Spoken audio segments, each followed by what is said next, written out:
Dios les bendiga. Nuestro tema hoy, cuando la visión es probada. Cuando la visión es probada. Leemos Salmos 105, versículos 16 al 22. Trajo hambre sobre la tierra y quebrantó todo sustento de pan. Envió un varón delante de ellos, a José, que fue vendido por siervo. Afligieron sus pies con grillos, en cárcel fue puesta su persona. Hasta la hora que se cumplió su palabra, el dicho de Jehová le probó. Envió el rey y le soltó, el Señor de los pueblos, y le dejó ir libre. Lo puso por señor de su casa y por gobernador de todas sus posesiones, para que reprimiera a sus grandes como él quisiese, y a sus ancianos enseñara sabiduría. Cuando la visión es probada, vamos a ver algunos matices de la vida de José y cómo aquí aprendemos algo importantísimo de cómo opera el rema de Dios, la palabra de Dios cuando viene a nosotros. Las primeras revelaciones que tuvo José, siendo todavía muy jovencito, fueron revelaciones en sueños. Dios le dio sueños en los cuales él estaba por sobre sus hermanos y sus hermanos se inclinaban delante de él. Incluso su padre y su madre se inclinaban delante de él. Todo el mundo, cuando escuchaba los sueños de José, entendía claramente que eso era lo que decían los sueños que él estaba teniendo. Para un joven que era en ese momento prácticamente el menor de sus hermanos, era hermoso, precioso, pero para sus hermanos eso era muy, muy malo, muy feo. José, de los 12 hermanos varones de hijos de Jacob, era el número 11. Y este José tenía una cercanía muy grande con su padre, al punto que su padre le hizo una túnica hermosa, le regaló una túnica, cosa que sus hermanos no lo hizo. A veces los padres cometemos ciertos errores. Este puede ser considerado un error de Jacob, un error humano en cuanto a regalarle a un hijo y a otro no, una cosa tan bonita. Pero todo esto que parece un error humano estaba dentro del plan de Dios, lo vamos a ver después. José cuenta los sueños y todo el mundo se enoja, incluso hasta su padre se enoja con él por los sueños que está contando. Cuando Dios te da una visión, cuando Dios te da sueños, esa visión que tienes interna, cuando tú la cuentas, en algunos provoca entusiasmo, fe y respaldo, acciones positivas hacia ti y hacia el sueño que has recibido. Pero en otros, aunque sean amados tuyos, se produce celo, rechazo, a veces odio. Y en el caso de los hermanos de José, más que eso, no solamente celos, rechazo y odio, sino además intento de homicidio, secuestro, venta. Lo vendieron a unos mercaderes ismaelitas que iban para Egipto. Se deshicieron de él, de el soñador, así lo llamaban, el soñador, el soñador. Así es que no sé cuán recomendable sea a veces contar los sueños de cosas lindas que Dios te da en ambientes donde puede ocurrir un rechazo tan violento, tan rudo, tan criminal como pasó con José de parte de sus hermanos. Sin embargo, cuando lees esta palabra en el libro de Salmos, te das cuenta que Dios estaba obrando en todo. Estaba obrando en Jacob para que José fuera su hijo preferido, estaba obrando en sus hermanos para que lo aborrecieran, estaba obrando en ese intento criminal de sus hermanos que finalmente derivó en venderlo a los mercaderes. Estaba obrando en los mercaderes que salieron en el día preciso y la hora precisa para llegar justo cuando ellos querían vender a su hermano. Y todo fue coincidente. Ahora, no eran coincidencias, como alguien dijo, no son coincidencias, son diosidencias. Diosidencias.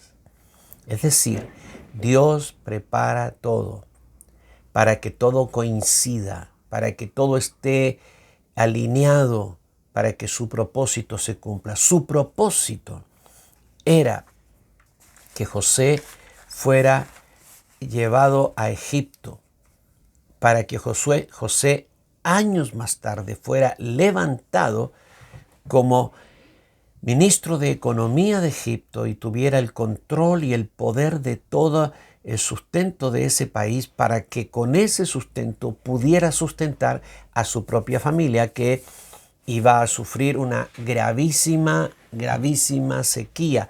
Toda la zona, todo el Medio Oriente estaría envuelto en una sequía sin precedentes, donde animales murieron de hambre, incluso gente quizá murió de hambre, pero todo estaba preparado por Dios. Por eso, cuando tú lees aquí en el Salmo 105,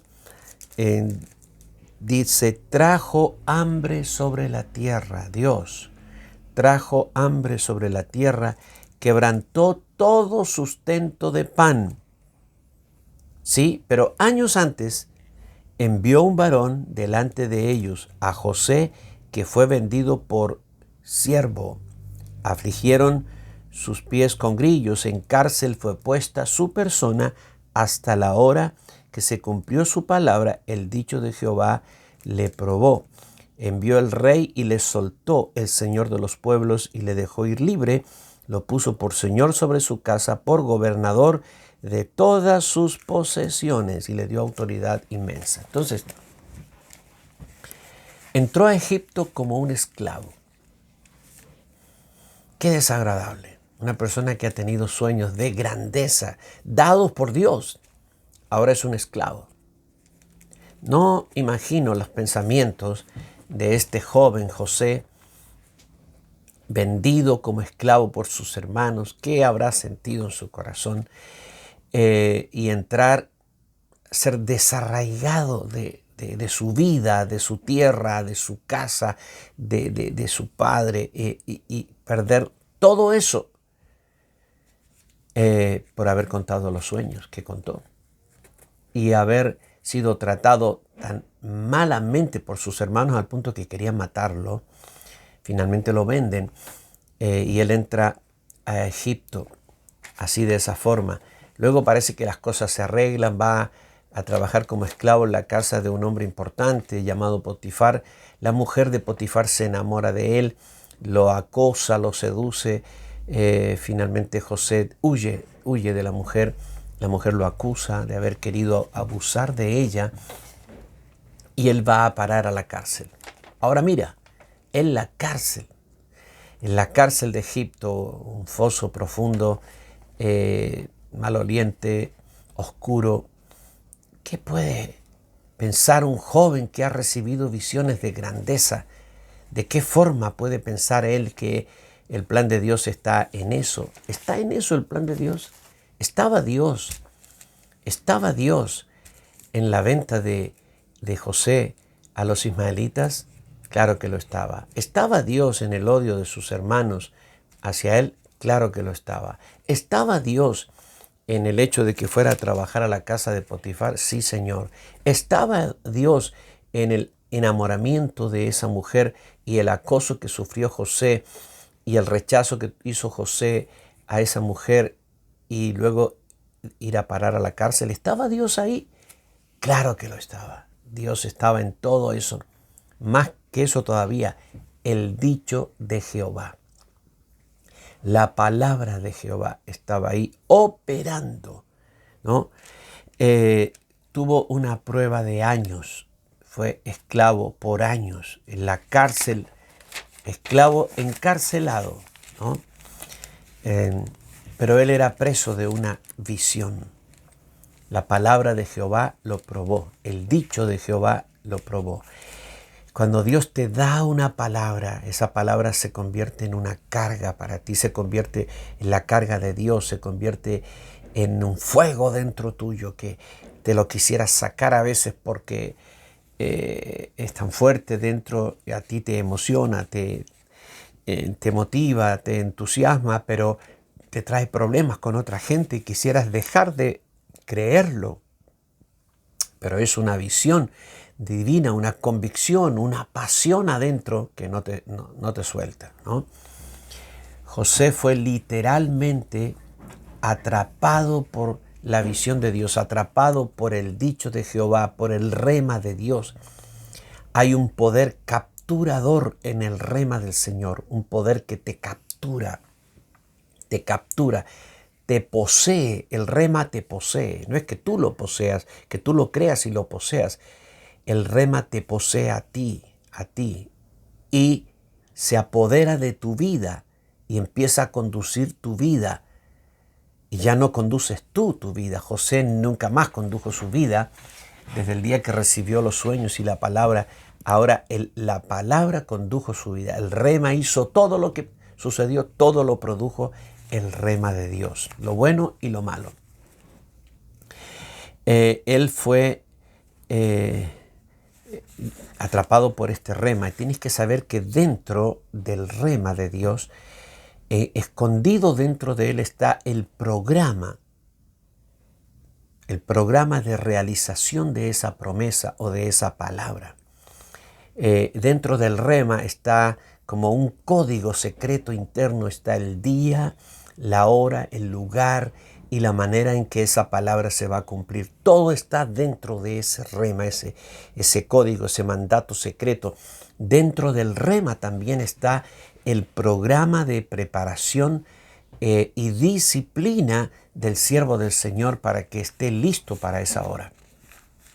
No solamente el rema tiene un código para ajustar las circunstancias externas a fin de que se produzca lo que Dios ordenó, sino además el rema tiene un código secreto de disciplina, de preparación, de capacitación, de entrenamiento al hombre y la mujer que va a cumplir aquella cosa que el Señor está preparando. Así es que Dios trabaja en las circunstancias con su rema y en el mensajero, en el siervo, en la sierva del Señor. Toda persona que recibe una visión del Señor será llevado al punto de la prueba de la visión. En realidad la visión en sí no es probada. El que recibe la visión es probado. Nosotros somos probados. Dios probará a toda persona que recibe una visión, una convicción y una fe. Probará dentro de nosotros eso. Lo hizo con Moisés, que a los 40 años sabía que él sería el que liberaría a su pueblo y sin embargo tuvo que pasar 40 años en el desierto viviendo en la nada. David, que recibió la unción de Dios, fue probado, ¿no es cierto? Y tuvo que huir de su rey como un fugitivo, como un bandido por mucho tiempo, y así muchos fueron probados, y Jesucristo mismo fue probado por la palabra que el Padre le dio hasta que Él llegó a la cima, al trono, al reinado eterno. Serás probado, tienes una palabra, serás probado, esa palabra te poseerá, esa palabra te llevará, esa palabra te tratará, esa palabra te cambiará, esa palabra te preparará para el momento, el día y la hora, el lugar y la ocasión donde esa palabra se cumplirá y tú verás la plena gloria del Señor.